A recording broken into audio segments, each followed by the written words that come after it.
যে বৈষম্যহীন সমাজ প্রতিষ্ঠার জন্য শহীদ ওয়াসিম আকরাম নিজের জীবন দিয়েছেন, সেই বৈষম্যটি আজকেও সমাজ ব্যবস্থায় আসলে রয়ে গিয়েছে। এটি শহীদ ওয়াসিমকে যে আলাদা চোখে দেখছে বা ভিন্ন দৃষ্টিশক্তিতে দেখছে, সেটিও গুপ্ত সংগঠনের তৎপরতা থাকতে পারে বলে আমাদের মনে হচ্ছে। আপনারা জানেন যে 16ই জুলাই দিনের শুরুতে শহীদ আবু সাইদ রংপুরে শহীদ হয়েছিল এবং তার কিছুক্ষণের পরেই চট্টগ্রামের প্রথম শহীদ হিসাবে শহীদ ওয়াসিম আকরাম আমাদের সহযোদ্ধা, আমাদের ভাই এবং বাংলাদেশ জাতীয়তাবাদী ছাত্র দলের চট্টগ্রাম কলেজের আহ্বায়ক কমিটির সদস্য জনাব শহীদ ওয়াসিম আকরাম যেভাবে শহীদ হয়েছেন, বিশেষ করে আপনারা জানেন যে তিনি সামাজিক যোগাযোগ মাধ্যমে তিনি একটি আহ্বান জানিয়েছিলেন যে চলে আসুন 16 শহরে।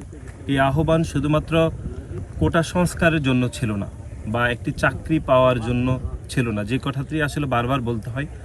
শহীদ ওয়াসিম আকরাম তো একটি বিরোধী মতের ছিলেন। তিনি সবসময় জানতেন যে এই খুনি হাসিনার রেজিমে যদি তিনি চাকরির পরীক্ষায় উত্তীর্ণ হতেন, তাকে কখনোই চাকরি যোগদান করতে দেওয়া হতো না। কিন্তু তারপরেও তিনি সবাইকে আহ্বান করেছিলেন এই জন্যই যে খুনি হাসিনার যে অবৈধ যে শাসন ব্যবস্থাকে বিলুপ্ত করা এবং একটি গণতান্ত্রিক বাংলাদেশের স্বপ্ন এবং একটি জনগণের সরকার প্রতিষ্ঠার জন্য যে আন্দোলন সংগ্রামগুলো হয়েছে, বিশেষ করে 2014, 18 এবং 24-এর সে আন্দোলনগুলোতে যে ঐক্যবদ্ধভাবে আন্দোলন পরিসমাপ্তি করার জন্যই 16 শহরে তিনি সবাইকে ডাক দিয়েছিলেন।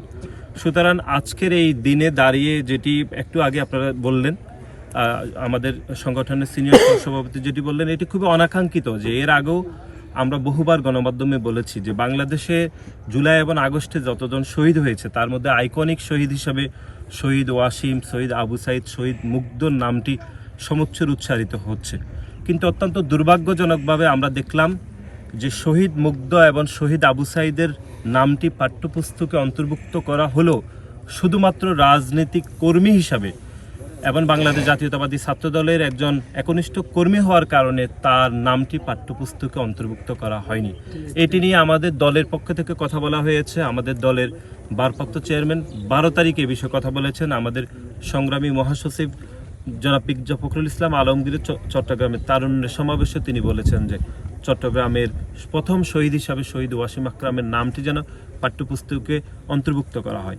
কিন্তু আমরা দেখলাম এই যারা অন্তর্বর্তীকালীন সরকার রয়েছে, সেই সরকারের দায়িত্বের প্রথম ধাপটি হওয়া উচিত ছিল যারা শহীদ হয়েছেন তাদেরকে রাষ্ট্রীয়ভাবে ক্ষতিপূরণ দেওয়া এবং যারা আহত হয়েছেন তাদেরকে পুনর্বাসনের ব্যবস্থা করা। বিশেষ করে আপনারা জানেন জুলাই এবং আগস্টে 4000-এরও বেশি ছাত্র জনতা যারা দৃষ্টিশক্তি হারিয়েছেন এক চোখে অথবা উভয় চোখে, তাদের পুনর্বাসনের কোনো দায়িত্ব সরকার এখনো পর্যন্ত নেয়নি। সুতরাং রাষ্ট্রীয় ক্ষতিপূরণ, আহতদের পুনর্বাসন এবং যারা চোখের সমস্যা হয়েছে, দৃষ্টিশক্তি হারিয়েছে, তাদের যে পুনর্বাসনের ব্যবস্থা করা হয়নি, এটি এই অন্তর্বর্তীকালীন সরকারের একদমই আমরা যেটি ব্যর্থতা যেটি মনে হচ্ছে সেটি। এবং শহীদ ওয়াসিম আকরামকে দলীয় দৃষ্টিকোণ থেকে দেখার যে প্রবণতা, এটি আমাদেরকে মনে করিয়ে দেয় যে বৈষম্যহীন সমাজ প্রতিষ্ঠার জন্য শহীদ ওয়াসিম আকরাম নিজের জীবন দিয়েছেন, সেই বৈষম্যটি আজকেও সমাজ ব্যবস্থায় আসলে রয়ে গিয়েছে। এটি অত্যন্ত দুর্ভাগ্যজনক এবং এটি অত্যন্ত মর্মান্তিক আমাদের জন্য।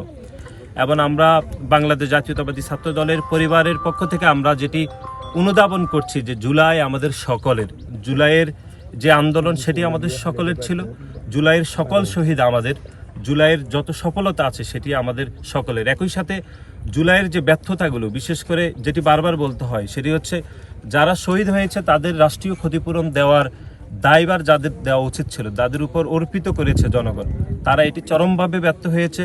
ক্ষতিগ্রস্ত যারা হয়েছে তাদের পুনর্বাসনে ব্যর্থ হয়েছে, যারা দৃষ্টিশক্তি হারিয়েছেন তাদেরও পুনর্বাসনে সরকার ব্যর্থ হয়েছে। এবং বাংলাদেশ জাতীয়তাবাদী ছাত্র দলের 142 জন নেতাকর্মী এই জুলাই আগস্টে যারা শহীদ হয়েছেন, কিন্তু বাংলাদেশের অন্য কোনো ছাত্র সংগঠন এখনো পর্যন্ত তাদের কতজন নেতাকর্মী আদৌ আন্দোলনে অংশগ্রহণ করেছেন কিনা। বিশেষ করে আপনারা জানেন যে একটি গুপ্ত সংগঠন, যে সংগঠন বিভিন্ন প্রোপাগান্ডায় এখন জড়িত রয়েছে, তাদের শীর্ষ কোনো নেতৃত্ব জুলাই এবং আগস্টে আদৌ আন্দোলন করেছেন কিনা এটি জনমনে সন্দেহ রয়েছে। এবং তারা জুলাই আগস্টে আন্দোলনে ছিলেন এরকম একটি তথ্য প্রমাণও কিন্তু গণমাধ্যমে তারা হাজির করেনি। সুতরাং এখনকার যে শহীদ ওয়াসিমকে যে আলাদা চোখে দেখছে বা ভিন্ন দৃষ্টিশক্তিতে দেখছে, সেটিও গুপ্ত সংগঠনের তৎপরতা থাকতে পারে বলে আমাদের মনে হচ্ছে।